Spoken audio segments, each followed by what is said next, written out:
আসসালামু আলাইকুম ওয়া রাহমাতুল্লাহ। সবাই কেমন আছেন? চলে আসলাম রেলের কোলে যারা বাস করে তাদের কাছে।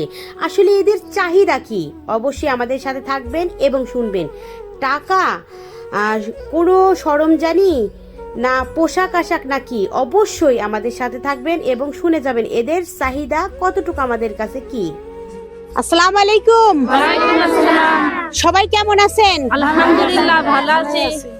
যারা আমরা মুসলিম দাবি করি, নবীর উম্মত দাবি করি, কোরআনকে ভালোবাসি, সেই কোরআনের প্রেমিকদেরকেই বলছি অবশ্যই এই অসহায়দের কথা শুনবেন এবং এদের পাশে থাকবেন ইনশাআল্লাহ। আসেন এদের কথা শুনি। আপনারা কি সবাই পড়ার ইচ্ছুক? আপনারা সবাই পড়তে চান? একটু শিক্ষা নিতে চাই। আপনারা সবাই কোরআন শিক্ষা নিতে চান না? তাহলে আপনারা কি আগে কোনোদিন কোরআন পড়েন নাই? কেন পড়েন নাই? আমরা শিখতে পারি নাই। আসলে এই টাকা পয়সার জন্য হোক আর যে কোনো কারণে হোক পড়েন নাই না? আসসালামু আলাইকুম। আমরা সবাই গরিব মানুষ, আমাদেরকে একটু সহযোগিতা করুন। আমরা কোরআন শিক্ষা শিখতে চাই।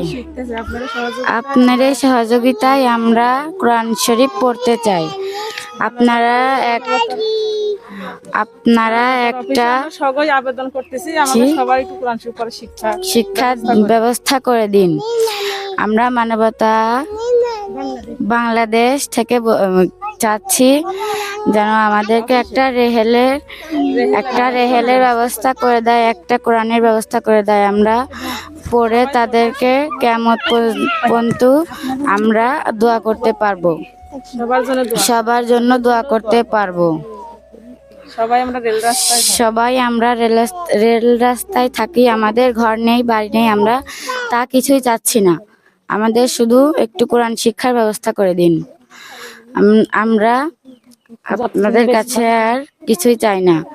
যতদিন বেঁচে থাকবো আপনাদের জন্য দোয়া করব ইনশাল্লাহ।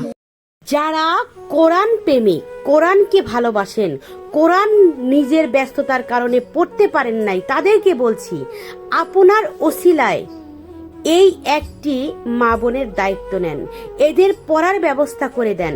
যেটা আপনি করতে পারেননি, এদের পাশে থেকে এদের একটু পড়ার ব্যবস্থা করে দেন। অবশ্যই ভালো কাজের দাওয়াত অন্যের কাছে পৌঁছায় দেয়, এটাও একটা ইবাদত। অবশ্যই ভিডিওটা বেশি বেশি করে শেয়ার করে দিবেন এবং এদের পড়ার ব্যবস্থা করে